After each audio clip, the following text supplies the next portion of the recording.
Seigneur, ta parole est grande, elle demeure à jamais. Ta parole est infaillible, rien ne peut la supprimer. Bienvenue à vous, chers spectateurs, ainsi qu'à tous nos spectateurs dans le monde entier, dans un nouvel épisode de notre émission d'études quotidiennes Toute la Bible. Dans notre étude des livres de l'Ancien Testament, nous en sommes au livre d'Ésaïe, le premier des livres prophétiques. Nous sommes précisément au chapitre 5 du verset 8 à la fin du chapitre. Je vous encourage à vous joindre à notre étude quotidienne, d'autant plus que nous sommes dans les livres prophétiques. Toute la Bible s'appelle les livres prophétiques, la parole des prophètes dont l'apôtre Pierre a dit, et nous considérons comme d'autant plus certaine la parole des prophètes. Vous faites bien de lui prêter attention. Votre attention à la parole des prophètes peut faire jaillir la lumière dans votre cœur, éclairer votre cœur. Vous saurez comment les événements se déroulent, l'avenir de la terre, les événements successifs sur terre, le sort de la terre. Vous saurez comment les choses se déroulent parce que nous avons la parole des prophètes. Au début de l'épisode, je vous encourage à préparer votre Bible et à suivre notre étude. Permettez-moi d'abord d'accueillir notre invité, le serviteur du Seigneur qui est avec nous au studio, le frère Youssef Riyad. Bienvenue, frère Youssef. Merci beaucoup, frère Riyad. Bienvenue aussi à nos invités, soyez les bienvenus. Honorés de vous recevoir. Chers spectateurs, nous allons faire une pause avant de commencer notre étude de l'épisode d'aujourd'hui. Je vous retrouve après la pause.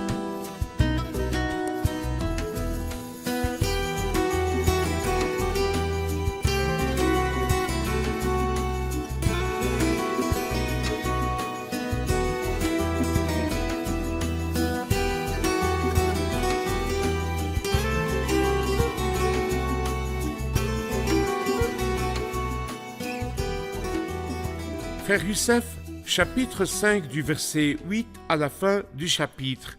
Si nous voulons lui donner un titre, quel est le plus approprié?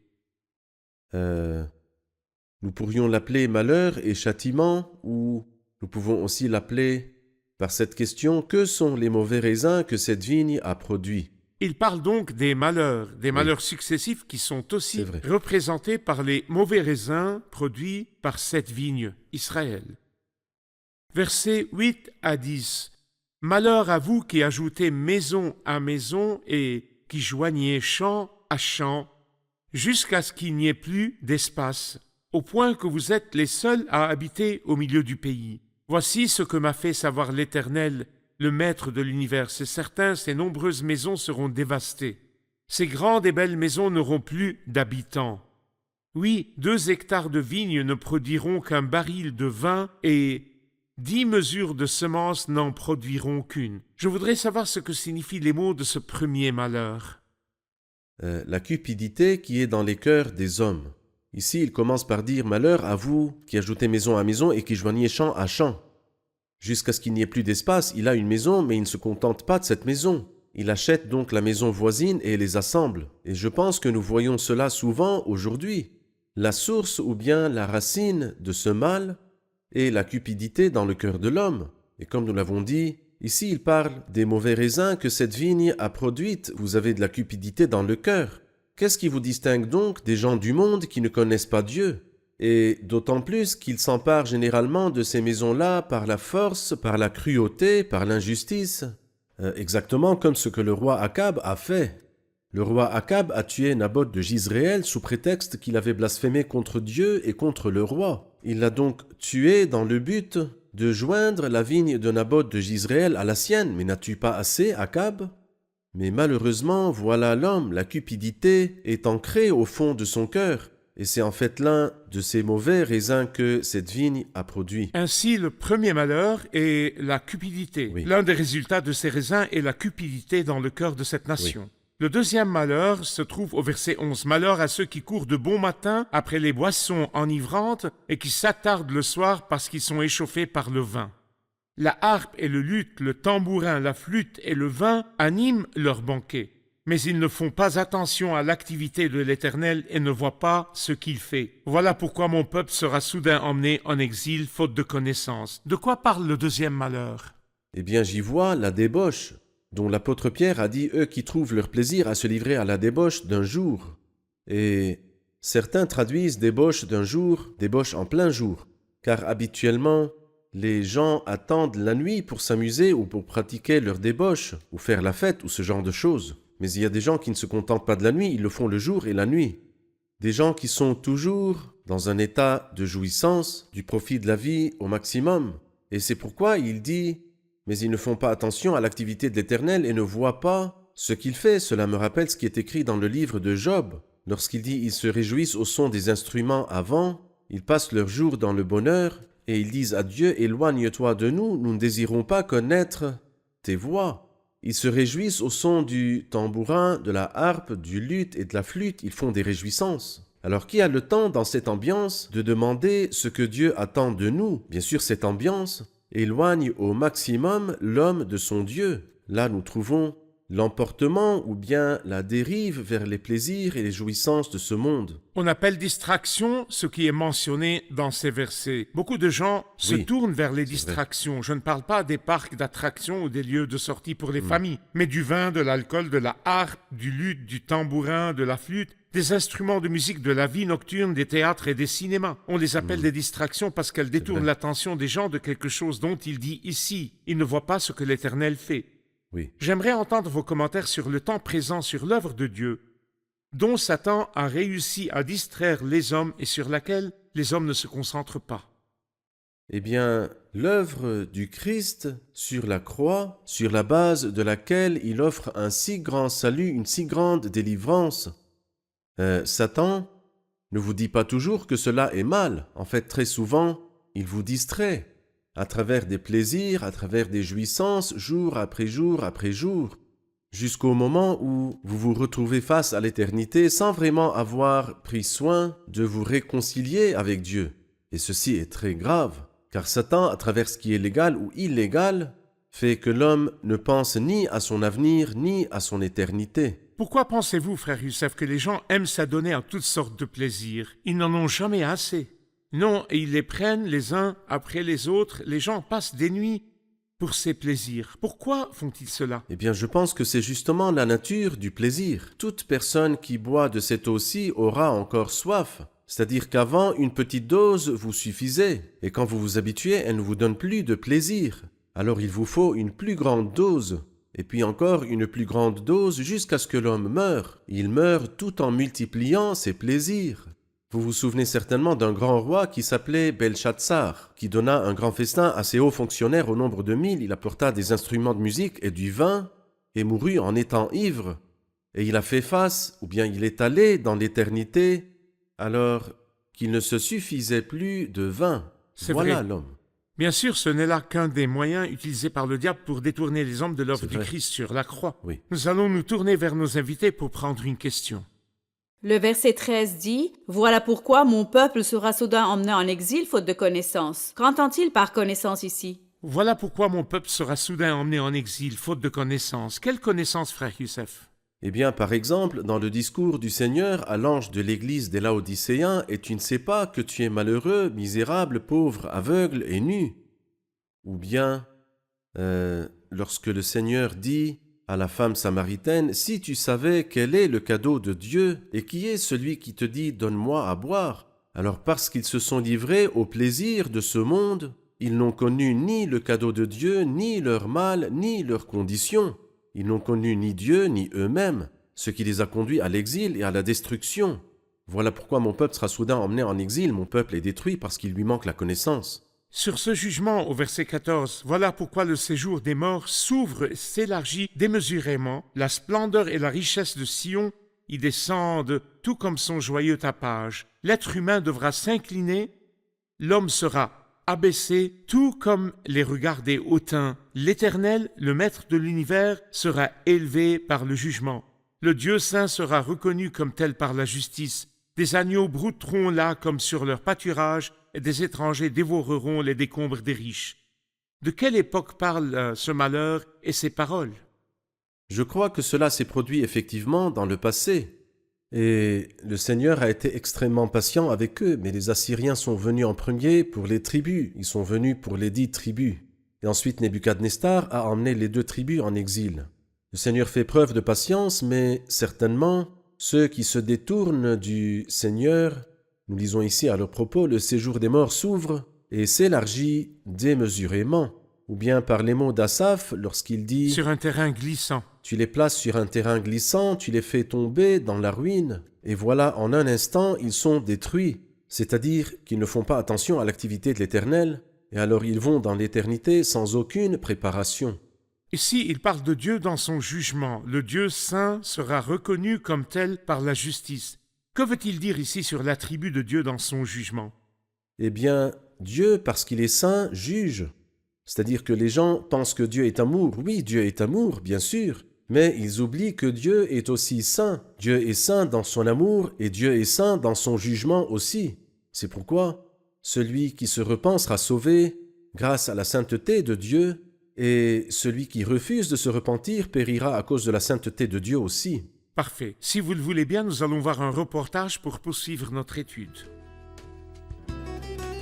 Aujourd'hui, beaucoup adorent dans les temples de la cupidité et de la convoitise. La cupidité est une vision basse et méprisable. La cupidité est l'une des raisons qui ont poussé Dieu à condamner le peuple ancien. Au lieu de suivre les instructions de l'Éternel, ils ont commencé à tirer profit des terrains et des champs. Nous faisons la même chose aujourd'hui. Nous vivons dans un monde où l'énergie est épuisée, mais l'homme continue à rechercher frénétiquement toutes les formes d'énergie qu'il peut utiliser. Pourquoi ? Parce que l'homme est avide par nature, et cette avidité épuise les ressources de la terre. Frère Youssef, donnez-nous une idée du troisième malheur qui commence au verset 18. À qui s'adresse-t-il et pour quelle raison? La première chose que l'on remarque, c'est la diversité des mots. Et ceci nous rappelle Ésaïe chapitre 53, verset 6, dans lequel il nous dit « Chacun suivait sa propre voie, l'un est avide, et un autre cherche à se faire plaisir. Mais d'autre part, certains sont impies. » Moi je vois dans le troisième malheur, au verset 18, l'impiété et le blasphème. Malheur à ceux qui sont attachés à leur faute par les ficelles de l'illusion et au péché comme par les cordes d'un chariot. Et qui disent, que disent-ils? Qu'ils se dépêchent, c'est-à-dire Dieu, qu'il accélère son œuvre afin que nous la voyions, un défi à Dieu, et que le plan du Saint d'Israël se réalise bientôt afin que nous en ayons connaissance. Il n'y a pas de plus impie que cela. Qu'il nous montre ce qu'il veut faire. Qu'il nous montre, c'est-à-dire nous allons faire ceci et voir ce que Dieu va faire, c'est-à-dire que le ton s'est intensifié. C'est un défi direct à Dieu. Un défi. Mais la suite des paroles au verset 20, « Malheur à ceux qui appellent le mal bien et le bien mal, qui changent les ténèbres en lumière et la lumière en ténèbres, qui changent l'amertume en douceur et la douceur en amertume. » Y a-t-il des gens qui peuvent faire cela, frère Youssef? Qui appellent le mal bien et le bien mal jusqu'à présent? Le voyons-nous encore? Il y en a tellement. Ils sont très nombreux. Prenons comme exemple l'adultère. Comment peut-on l'appeler? Et si vous l'appelez par n'importe quel nom, il demeure l'adultère. Le mensonge, si on l'appelle diplomatie, ruse, etc., c'est le mensonge. Le meurtre, quel que soit le nom qu'on lui donne, demeure le meurtre. Alors, vous corrompez votre conscience naturelle que Dieu a créée comme une bénédiction pour l'homme, pour qu'il puisse distinguer le bien du mal. Et alors vous émettez des avis étranges, des avis qui appellent le mal bien et le bien mal, qui appellent les ténèbres lumière et la lumière ténèbres, c'est-à-dire, il n'y a pas de plus que cela. L'aveuglement a atteint un tel degré que la lumière est devenue ténèbres et que les ténèbres sont devenues lumière. Malheureusement, ce type-là existe et il existe en abondance aujourd'hui. Et j'espère de tout mon cœur qu'aucun des téléspectateurs n'est de ce type. Appelons les choses par leur nom, l'impureté et l'impureté, le mal et le mal, la férocité et la férocité, et le juste est juste et le faux est faux, et ne laissez personne corrompre la conscience que Dieu a créée en vous, ou bien l'instinct que tous les gens comprennent. Avant la croix, ils ont dit du Christ innocent, nous avons trouvé cet homme qui sème le désordre dans notre nation. Mon Dieu. Ils ont dit de Barabbas, le voleur meurtrier, nous voulons l'innocenter. C'est comme s'ils appelaient le bien mal et le mal bien. Le malheur suivant se trouve au verset 21. « Malheur à ceux qui sont sages à leurs propres yeux et qui se croient intelligents. » Que voyez-vous là, frère Youssef? Qu'est-ce que la sagesse telle qu'elle est définie dans la Bible et aux yeux de Dieu? Bien, moi je vois une arrogance qui n'a pas de sens. Ils sont sages à leurs propres yeux et ils se croient intelligents. Autrement dit, ils ne sont ni sages ni autres. Mais ceci me rappelle, en fait, par ce qui est dit dans Proverbe 30, verset 12, il existe une génération qui se croit pure et qui n'est pas lavée de sa souillure. Il existe une génération aux yeux hautains et aux paupières insolentes. Absolument personne ne lui plaît, lui seul comprend et tous les autres ne comprennent pas. Alors donc, malheur à ceux qui sont sages à leurs propres yeux et qui se croient intelligents. Ceux qui veulent connaître la sagesse savent que la crainte de l'Éternel est le commencement de la sagesse. La vraie sagesse est donc la connaissance de Dieu. Oui. La crainte de l'Éternel Oui, est le et sa commencement de la crainte. sagesse. Parfait. Et d'où vient l'intelligence, frère Youssef? Il y a des sources d'intelligence parmi les hommes. Mais d'où vient l'intelligence spirituelle honorable? De quoi? De la parole de Dieu, il n'y a rien de plus grand qu'elle. Elle enseigne, elle fait comprendre. Dans le psaume 119, au verset 99, il dit « Je suis plus perspicace que tous mes maîtres, car je médite tes instructions. Je médite la parole de Dieu, car elle me donne une bonne intelligence. » Parfait. Passons aux invités et prenons une question. Tout au long du chapitre, nous entendons parler de malheur. Mais pourquoi le jugement de Dieu n'est-il pas immédiat? Il donne aux méchants une chance de rester sur la scène et les justes sont opprimés. Pourquoi Dieu ne prononce-t-il pas son jugement sur le coup? Oui, puisqu'il y a des malheurs, Dieu menace l'homme corrompu de malheur. Pourquoi ne fait-il pas son jugement rapidement? Pourquoi le retarde-t-il? Eh bien, en fait, c'est ce qui va arriver. Mais quand cela arrivera-t-il? Quand nous arrivons à Apocalypse 10, dans lequel il est dit qu'un autre ange est descendu, le Christ. Il leva sa main droite vers le ciel et jura par celui qui vit au siècle des siècles, qui a créé le ciel et ce qui s'y trouve, et la terre et ce qui s'y trouve, ainsi que la mer et tout ce qui s'y trouve, il n'y aura plus de délai. No delay. Il n'y aura pas de retard, dans le sens d'une destruction immédiate des méchants. Mais nous ne sommes pas dans ce temps-là. Car si Dieu avait détruit les méchants immédiatement, les habitants de Ninive ne se seraient pas repentis. C'est vrai. Pourquoi Dieu a-t-il été patient et leur a-t-il dit dans 40 jours, Ninive, mais ils sont pleins de méchanceté et de corruption, détruis-les, Seigneur. Ils ne se seraient pas repentis, et quelqu'un comme Saul de Tarse n'aurait pas connu le Seigneur, car dès qu'il avait lapidé Étienne, cet honorable martyr, il l'aurait immédiatement mis à mort. Donc Dieu fait preuve de patience, car nous sommes dans l'ère de la patience de Dieu. Mais l'important est d'interpréter correctement la patience de Dieu, Parfait. en ne reconnaissant pas que la bonté de Dieu te pousse à changer d'attitude. Considérez bien que la patience de notre Seigneur est votre salut. C'est vrai. Parfait. Mais ce n'est pas tout. Le pécheur le plus simple, si le jugement avait été rapide, tout pécheur aurait mérité le jugement et personne Exactement. n'aurait été sauvé. Tous les humains serait auraient mort été perdus. immédiatement. C'est vrai. J'aimerais avoir vos commentaires sur les versets 26 et suivants. Il dresse un étendard pour les peuples lointains, il en siffle un d'une extrémité de la terre, le voici qui arrive avec rapidité et légèreté. Chez lui, personne n'est fatigué, personne ne trébuche, personne ne somnole ni ne dort, aucun n'a sa ceinture détachée, ni la courroie de ses sandales cassée. Ses flèches sont affûtées et tous ses arcs tendus. Les sabots de ses chevaux sont durs comme de la pierre, et les roues de ses chars ont l'aspect d'un tourbillon. Son rugissement est pareil à celui d'une lionne, il rugit comme le fond de jeunes lions. Il gronde, s'empare de sa proie et l'emporte en lieu sûr, sans personne pour la délivrer. De quoi cela parle-t-il? Alors ici, il parle des nations qui viendront corriger le peuple. C'est-à-dire que le peuple de Dieu, les Juifs, à cette époque-là, ont péché et Dieu a été extrêmement patient avec eux, mais à la fin, il y a un jugement qui s'abattra sur cette nation. Cela me rappelle ce qui est écrit dans le chapitre 1 d'Habacuc. « Jetez les yeux parmi les nations, regardez et soyez saisis d'étonnement, d'épouvante, car je vais faire à votre époque une œuvre que vous ne croyez pas, ou plutôt que vous ne croiriez pas si on la racontait.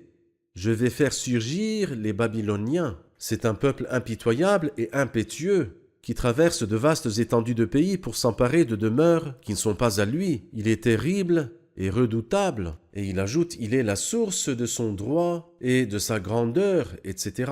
Dieu a donc suscité la nation chaldéenne impitoyable et impétueuse pour corriger le peuple. La même chose se produira ici, comme si le Seigneur faisait preuve de patience. Mais oui, c'est une chose terrible que de tomber entre les mains du Dieu vivant. Parfait. Bien sûr, cela a été fait Dans par le les passé. Chaldéens et par les Oui. ennemis, et cela Les sera Assyriens. fait dans l'avenir, Le roi du Nord qui est quand pire. Jérusalem sera piétinée par des non-juifs. C'est vrai. C'est vrai. Je veux revenir au verset 24. Voilà pourquoi tout comme la langue de feu ne fait qu'une bouchée du chaume, et tout comme l'herbe sèche est incapable de résister à la flamme, leur racine sera pareille à de la pourriture et leur fleur se dissipera comme de la poussière. En effet, ils ont rejeté la loi de l'Éternel, le Maître de l'univers, et ils ont repoussé la parole du Saint d'Israël. Les motifs du jugement, ils ont rejeté la loi et ils ont repoussé la parole du Saint d'Israël. En général, avec cette nation et en général avec toute personne, lorsque nous méprisons la parole et le Seigneur, quel sera le résultat? Eh bien, en fait, il est néfaste à l'homme de mépriser la parole de Dieu, car la parole de Dieu, la loi de Dieu, nous donne la vie parfaite. C'est-à-dire, si vous n'appliquez pas les 10 commandements, la société s'effondrera. Par exemple, quand les parents ne sont pas honorés, quand il y a du vol, du meurtre, de l'adultère, quel genre de société est cela? La jungle est plus douce. Alors donc, lorsque nous appliquons la loi de Dieu, nous donnons. La justice fait la grandeur d'une nation. Mais quand on repousse la parole du Saint d'Israël, alors, en même temps, on s'attire des ennuis et des problèmes, et on s'attire aussi la colère de Dieu, car il est le juge. Et ce n'est pas la première fois que nous lisons qu'ils ont repoussé la parole du Saint d'Israël. Au chapitre 1, ils ont méprisé le Saint d'Israël. Comment l'ont-ils fait? Ils ont méprisé sa sainteté. Comment le savons-nous? De son livre. Son livre, la Bible nous dit que Dieu est saint. Ses yeux sont trop purs pour voir le mal. Nous ferons ce qui est mal à ses yeux. Alors vous n'échapperez pas au châtiment si vous faites ce qui est mal à ses yeux, car il est saint. Que Dieu vous bénisse, frère Youssef, nous sommes arrivés à la fin de l'épisode. Revoyons l'épisode avec nos invités.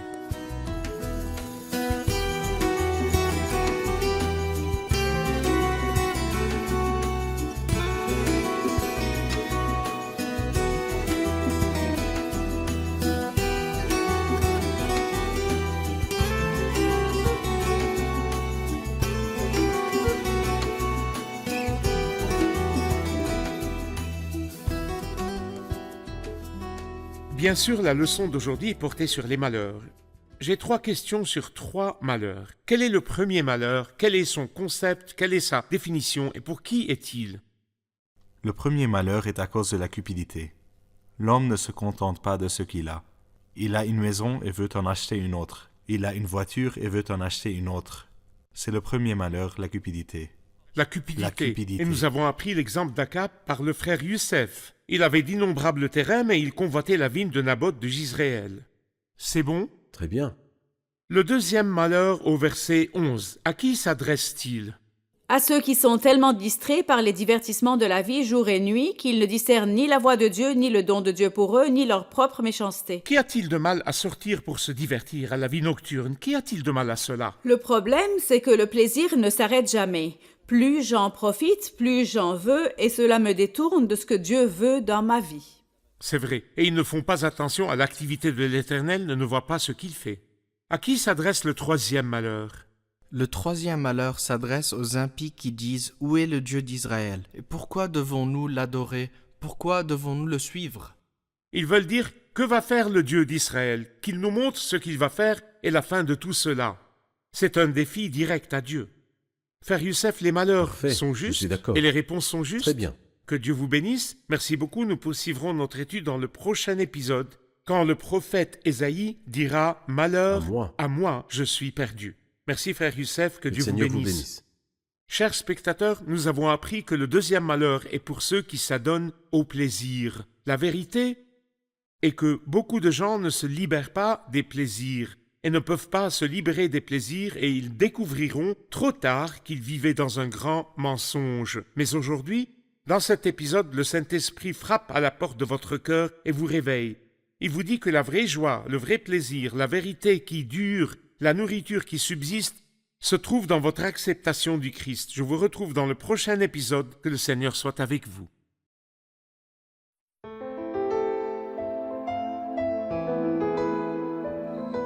Seigneur, ta parole est grande, elle demeure à jamais. Ta parole est infaillible, rien ne peut la supprimer.